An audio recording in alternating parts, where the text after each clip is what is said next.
Good morning. This is Mark Bowd of Real Estate Economics. Thank you for joining us for our Phoenix webinar this morning. It is Wednesday, September 5th, 10 a.m. Our topic this morning will be economic and housing market forecasts for the greater Phoenix region. And what I'll concentrate on is our updated price appreciation forecast. And I'll talk a lot about this pop in prices that we've seen recently in Phoenix. And I'll explain that. And first off, I'll ask you all to excuse me as I have a little bit of a cold and so my voice will sound a little strange this morning. But if you'll put up with that, there's some great information that I'll present. Let me share with you our schedule for the next several weeks in terms of webinars. On September 19th, I present our Builder Ranking Report. This is a report that we are introducing on our website. We've had this in the past. This is a new, improved, updated version of it, which gives a lot more information and, to me, a more effective way to rank various builders throughout the state of California. And that's what we'll concentrate on, is this product is specific to our California markets, where we audit each new home development every quarter throughout the state. During the month of October, I'll be offering a series of private webinars that present the identification of locations where I think the most promise is given in terms of new home development and price appreciation. I'll start with Los Angeles County on October 3rd. We'll end with San Diego County on October 24th. Those of you who are interested in this private webinar series, contact one of my associates, either Sandy Rivera or Judy Duell, and they'll share with you how to sign up for those particular webinars. They're mainly offered for our largest subscribers. I'll give you their contact information at the very end of this presentation. Okay, there has been a pop in the average price of homes in the greater Phoenix area, causing Real Estate Economics to revise upward our price appreciation forecasts from those we set forth just about 6 months ago. Now, I'll show you what that pop looks like, give reasons of why it has occurred, and why it may not be quite as exciting as a lot of people are touting. I've heard a lot of analysts comment that prices have appreciated about 18 to 20% during the past 6 months in Phoenix. That, unfortunately, is not true. There are some very, very healthy indicators, but I don't think any of you who own homes in Phoenix would agree that your homes have appreciated 20% during the past 6 months. However, that price pop exists, and part of the reason it exists is because distressed inventory in the greater Phoenix market has burned off at a much faster rate than we had anticipated. This is largely due to the introduction of institutional investors that have really cleaned out the market, the distressed housing market, during the past 12 months. It will show you our revised forecast in terms of distressed housing inventory, which directly impacts our price appreciation forecast. The job growth in Phoenix has also been very healthy. It's been stronger than we had previously forecast. You're doing about 3% growth rate this year, which is very healthy, and we think that it only improves from here on out.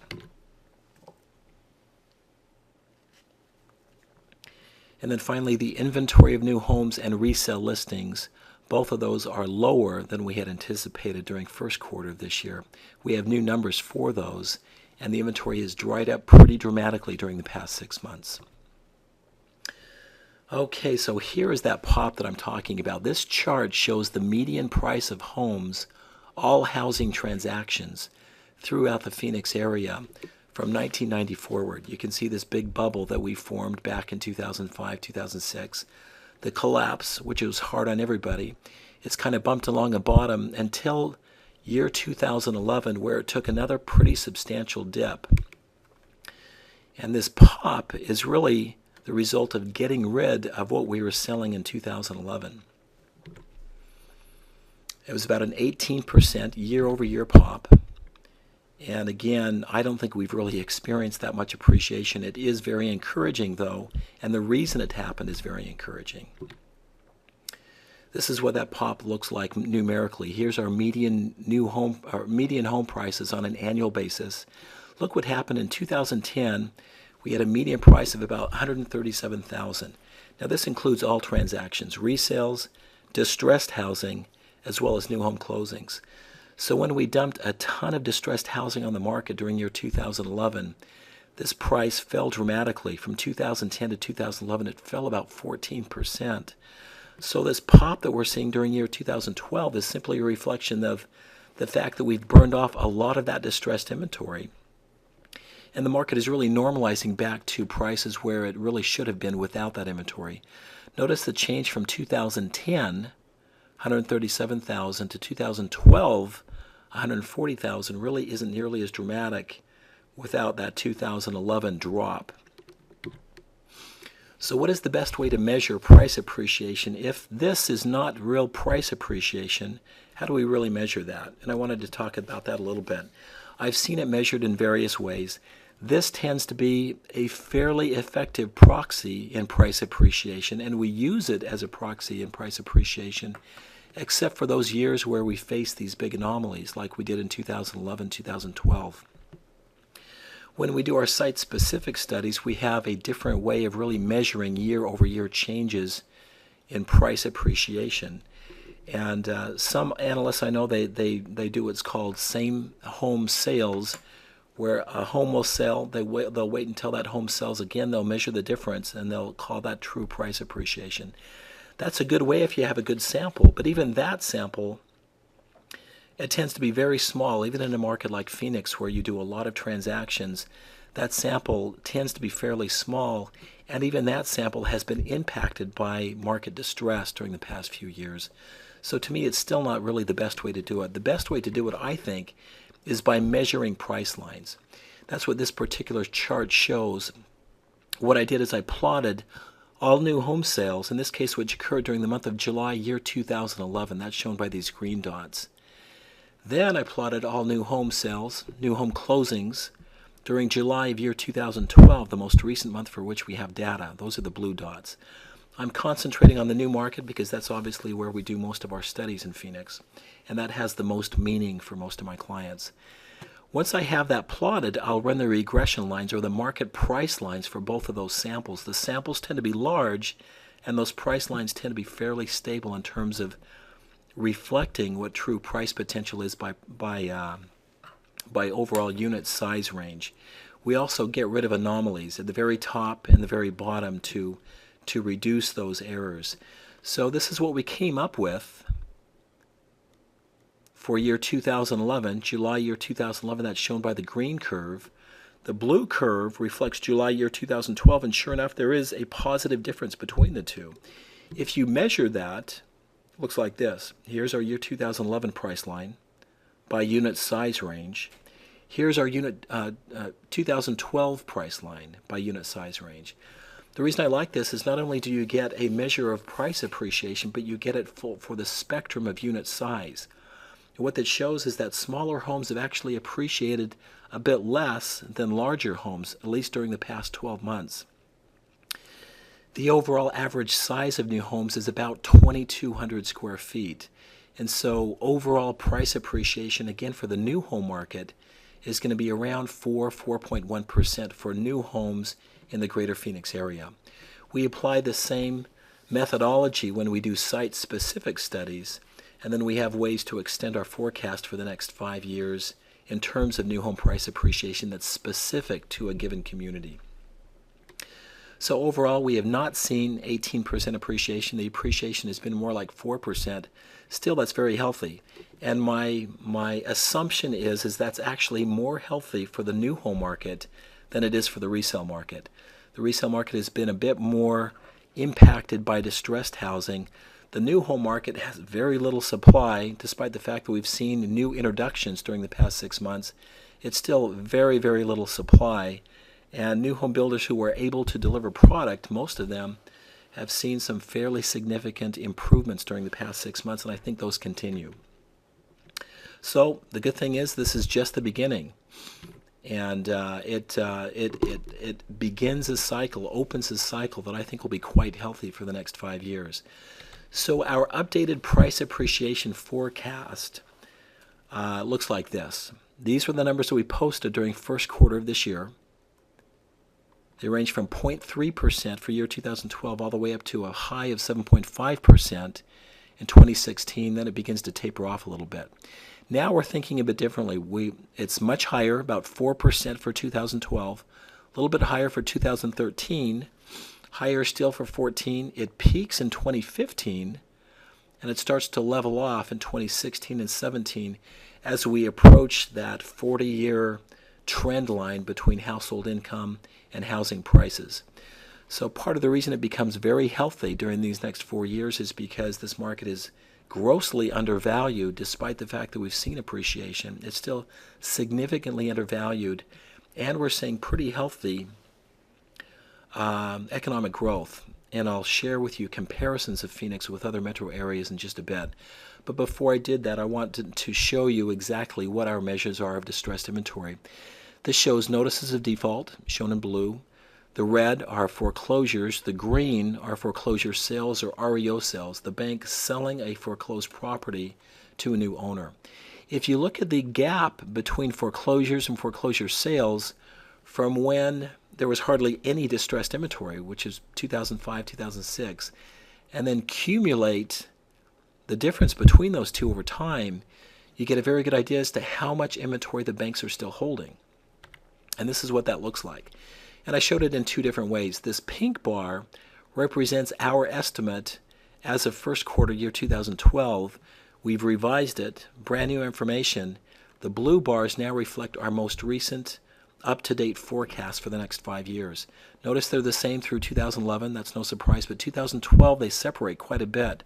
We've actually sold or burned off distressed inventory about 30% faster than we had forecast. And again, a part of the reason for that is because there's been a lot of institutional investors coming into Phoenix, buying distressed inventory in bulk. Some of them are government-sponsored, and those who are government-sponsored, there are restrictions in terms of when you can sell that property again, and it tends to be 5 years. And so a lot of these distressed inventory homes are not being flipped. They're being taken out of the market and held for the next 5 years.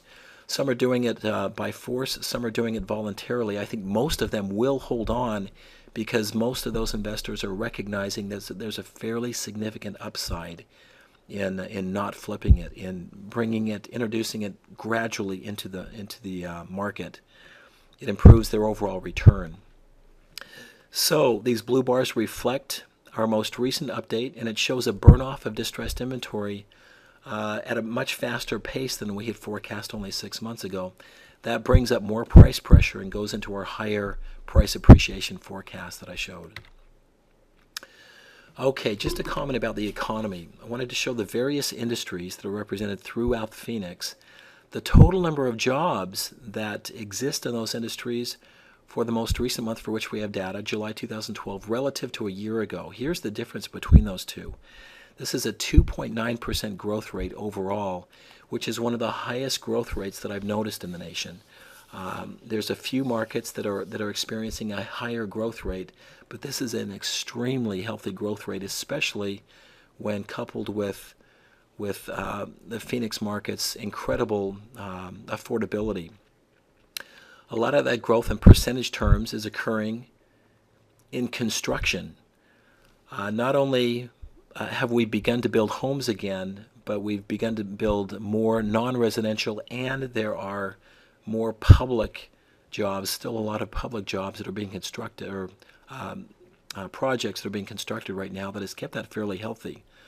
There's also fairly significant growth, well, almost in every single category. The only negative category was in other services. That tends to be for various reasons. There's a little bit of a seasonal impact as well, but a very, very healthy report. If you look at this graphically, this is what that change looks like in terms of growth during the past 12 months, July year 2011 to July 2012. We're firing on almost all pistons in the Phoenix market in terms of its economy, and that's a very good sign. It's better than where it was a year ago, 2010 to 2011, where we were experiencing growth in most categories, but not in government. We were suffering severe layoffs in the public sector. Those have now slowed, and we actually experienced growth in that. So here's past 12 months. This is what it looked like a year ago. This is what it looked like 2 years ago. This is what it looked like 3 years ago. So we've definitely made progress. Now we actually have to experience healthy economic growth in this market for the next several quarters before we reach that high watermark in terms of jobs that we had a few years ago, the peak of the last cycle. But we're heading toward that at a fairly rapid clip. And once we do that and our distressed inventory burns off, we need far more new homes on the market than we have now. We think that supply is coming, but for the next 12 months or so, it's still going to be very, very low. This is what our long-term forecast looks like in terms of job growth. We think that we'll do about 42,000, 43,000 jobs during year 2012. It pops to over 58,000 next year. And then we go through what I think is going to be a fairly normal economic cycle. Certainly something that we've done in the past. I mean, these numbers are proven in terms of we've already produced those in Phoenix. The economic base is larger, so we should be able to push those even a bit more.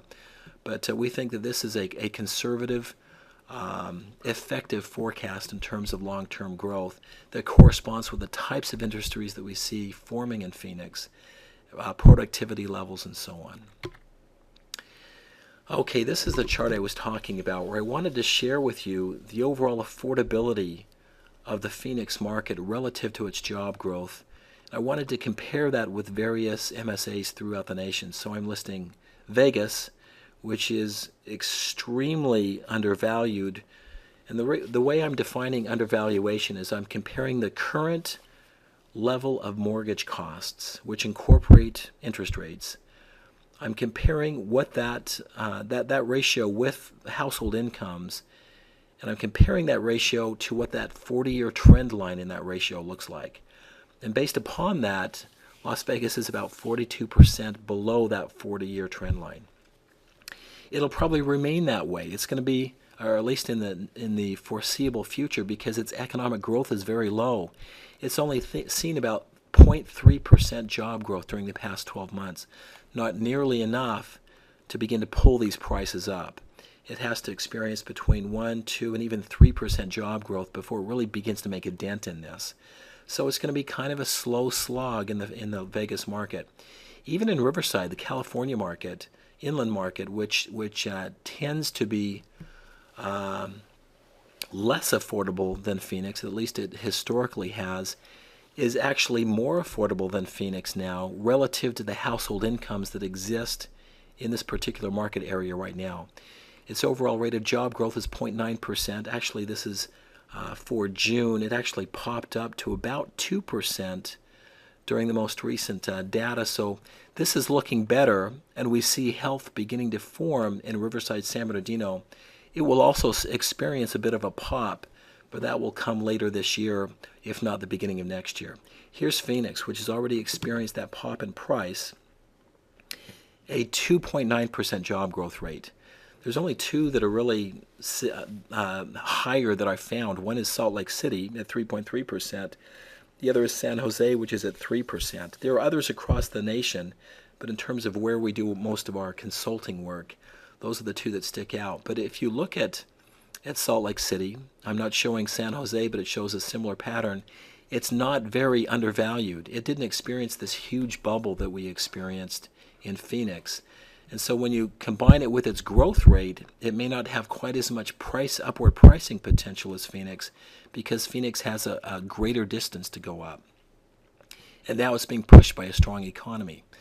So the fact that we have very, very strong levels of affordability in Phoenix, still, even with the pop, and we have a very strong growth rate, spells a pretty healthy next 12 months for Phoenix in terms of overall transactions, in terms of price appreciation, in terms of overall development potential.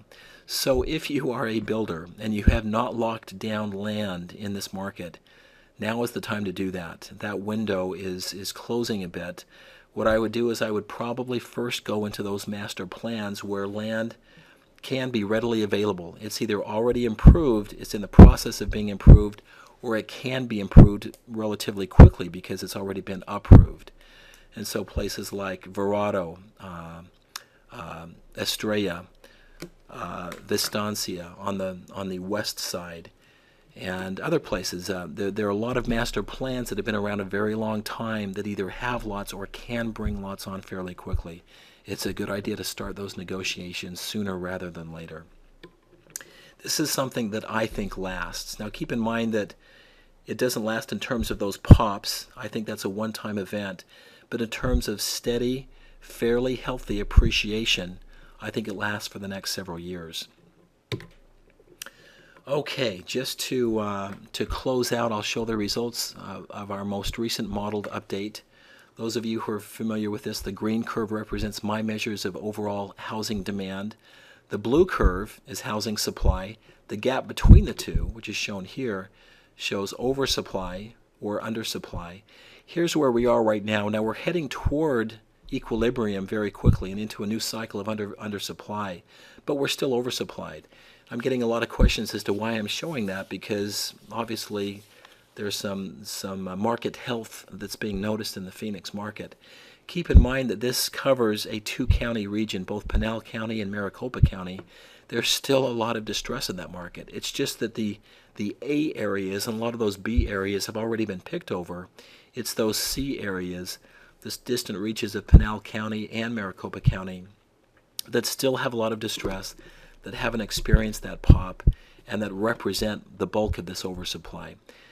Having said that, this improvement slope is very steep, and the steeper it is, the better we're going to feel about ourselves. And Phoenix actually feels fairly good right now.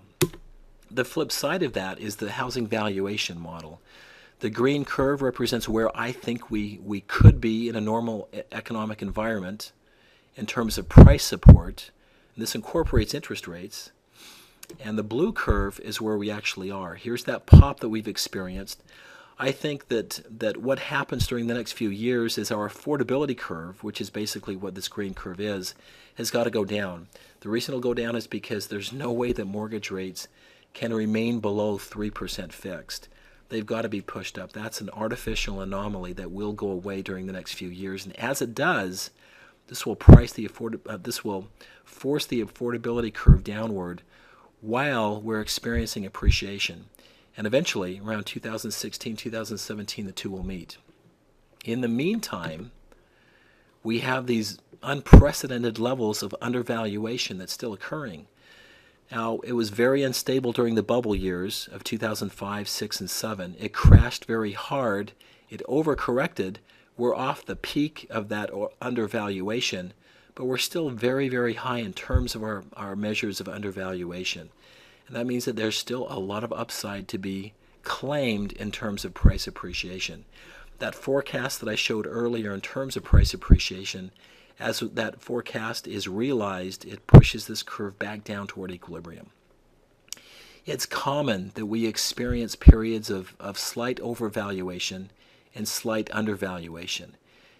Here's the anomaly, and that was caused by very loose lending standards, a deregulated mortgage market. I don't think we'll ever see that again, at least not to the extent that we saw it in the past cycle. And so I don't think we'll see another big bubble form, but we will see healthy appreciation just to get down to the equilibrium curve. And here's the numbers behind that, our overall patterns in terms of overbuilding and underbuilding. We're still significantly overbuilt, but we're heading toward an underbuilt cycle fairly quickly. This is being overcome by enormous levels of undervaluation, but that goes away as well until finally around 2016 we hit equilibrium. These tend to be somewhat counter-cyclical. It's important to understand these patterns, though, because when you combine them together, you get a very good idea as to what the overall market is going to do. This index that we come up with tends to lead the market by 2 to 3 years. And so when we first hit a strong index in 2011, which was a very bad year, which reflected 2008 weakness, that index really begins to reflect what's going to occur in 2013, 2014, which is increasing strength from where we are right now. And it's actually feeling a lot better now than it did a year ago. So we're heading toward that market strength. Good time to nail down land at prices that still reflect this undervaluation. For those of you who I consult with and those of you who would like to take advantage of our consulting practices, we do site-specific studies all the time in the Phoenix market. I'm just finishing off a couple of big ones for a couple of my clients, and we're happy to share with you our resources, our talents, our time, our abilities to help you to really analyze a given opportunity in this particular market.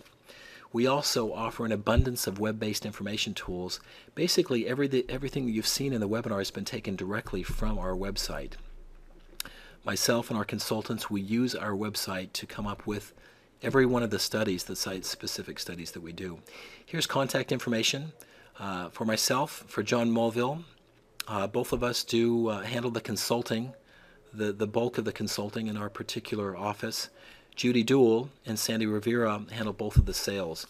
If you'd like to contact them, they usually throw out a special or two or do some favors for those who join us in this particular webinar.